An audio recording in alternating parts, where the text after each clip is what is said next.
Dear students, welcome to the class. കഴിഞ്ഞ ക്ലാസ്സിൽ നമ്മൾ ഡിസ്കസ് ചെയ്തത് ഇ ഗവേണൻസ് എന്താണെന്നായിരുന്നു. ഇ ഗവേണൻസ് എന്ന് പറഞ്ഞാൽ എന്താണെന്നൊക്കെ നിങ്ങൾ പഠിച്ചു.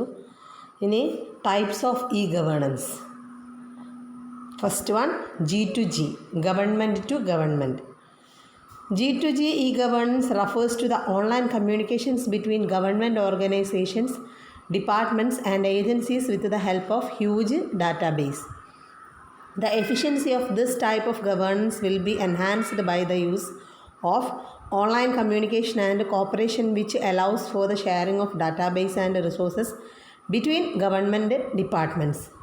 അപ്പോൾ പണ്ടൊക്കെ നമ്മൾ ഈ ഗവേണൻസ് എന്ന് പറഞ്ഞ സർവീസസ് ഇൻ്റർനെറ്റ് കമ്പ്യൂട്ടർ സർവീസസ് വരുന്നതിന് മുൻപേ എന്താ ചെയ്തുകൊണ്ടിരുന്നത്, ഫയൽസൊക്കെ അങ്ങോട്ടും ഇങ്ങോട്ടും ട്രാൻസ്ഫർ ചെയ്യണമെങ്കിൽ ഒരാൾ ഇതുകൊണ്ട് അങ്ങോട്ട് പോകണം. വേറൊരു ഡിപ്പാർട്ട്മെൻറ്റിൽ പോകണമെങ്കിൽ എന്ത് ചെയ്യണം, ഇവിടുന്ന് ഒരാൾ ഫയലൊക്കെ ആയിട്ട് യാത്ര ചെയ്യണമായിരുന്നു.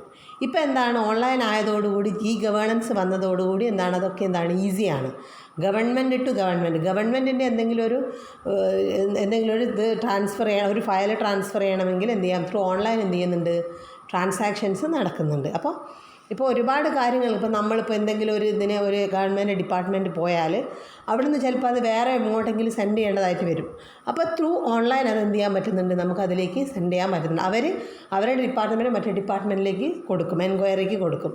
അപ്പോൾ അതൊക്കെ സ്പീഡായി. G2G എന്ന് പറഞ്ഞാൽ അതാണ്, രണ്ട് ഗവൺമെൻറ് ഓഫീസ് തമ്മിൽ എന്ത് ചെയ്യുക, കമ്മ്യൂണിക്കേറ്റ് ചെയ്യുക through online. Next one G2C, government to citizens.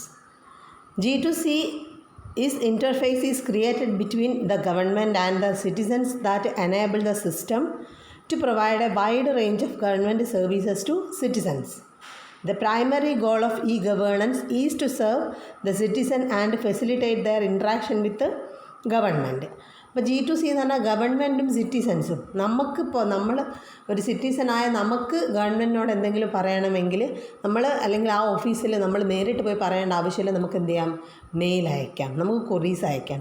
അപ്പോൾ നമ്മുടെ കമ്മ്യൂണിക്കേഷൻ എന്തിലൂടെ ആയി, ഓൺലൈൻ കമ്മ്യൂണിക്കേഷനായി. അപ്പോൾ നിങ്ങൾ ഒരു ആപ്ലിക്കേഷൻ ഫോം ചെയ്യുക, ഒരു ആപ്ലിക്കേഷൻ സെൻഡ് ചെയ്യണമെങ്കിൽ മുൻപ് ഈ ഗവേണൻസ് വരുന്നതിന് മുൻപേ എന്താ ചെയ്തുകൊണ്ടിരുന്നത്, നമ്മൾ ലെറ്റർ എന്ത് ചെയ്യണം, ടൈപ്പ് ചെയ്യണം, നമ്മൾ ലെറ്റർ എഴുതണം, അല്ലെങ്കിൽ നമ്മൾ ആപ്ലിക്കേഷൻ എഴുതിയിട്ട് പോസ്റ്റൽ വഴിയായിരുന്നു എന്ത് ചെയ്ത് അയച്ചുകൊണ്ടിരുന്നത്.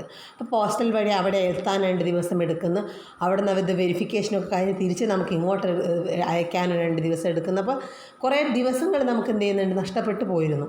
ഇന്നെന്താണ്, നമ്മളിപ്പോൾ ഒരു ആപ്ലിക്കേഷൻ നമുക്ക് അയക്കണമെങ്കിൽ സെക്കൻഡ്സ് കൊണ്ട് നമുക്ക് എന്ത് ചെയ്യാം, ആ ആപ്ലിക്കേഷൻ നമുക്ക് എന്ത് ചെയ്യാൻ പറ്റുന്നുണ്ട്, ഫോർവേഡ് ചെയ്യാൻ പറ്റുന്നുണ്ട് ത്രൂ ഓൺലൈൻ. അതാണ് G2C എന്ന് പറഞ്ഞാൽ. Third one G2B, government to business. Government to business or G2B is an important type of e-governance. Here e-governance tools are used to help the business people to interact with the government. This is important because it is the business that meets the requirements of government by providing goods and services.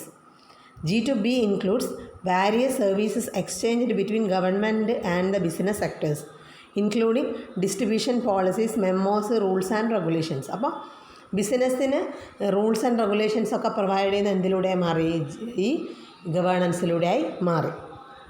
Then G2E എന്ന് പറഞ്ഞാൽ government to employees. G2E refers to the relationship between government and its employees. Government is the biggest employer and like any organization it has to interact with its employees on a regular basis. This interaction is a two-way process between the organization and the employee. അപ്പോൾ ഗവൺമെൻറ്റിൽ work ചെയ്യുന്ന ആളുകളായിട്ട് എന്ത് ചെയ്യുക, ഗവൺമെൻറ്റിന് communicate ചെയ്യണമെങ്കിൽ അതും ഈസിയായി. ഇപ്പോൾ നമ്മൾക്ക് സാലറി ബില്ലൊക്കെ, ഒരു ഗവൺമെൻറ് എംപ്ലോയി സാലറി ബില്ലൊക്കെ പണ്ടൊക്കെ എഴുതി ഉണ്ടാക്കി മേലെ കൊണ്ടുപോയി ഒപ്പിടിച്ച് ഇതൊക്കെയായിരുന്നു ചെയ്തുകൊണ്ടിരുന്നത്. ഇപ്പോൾ എല്ലാം ഓൺലൈനായി.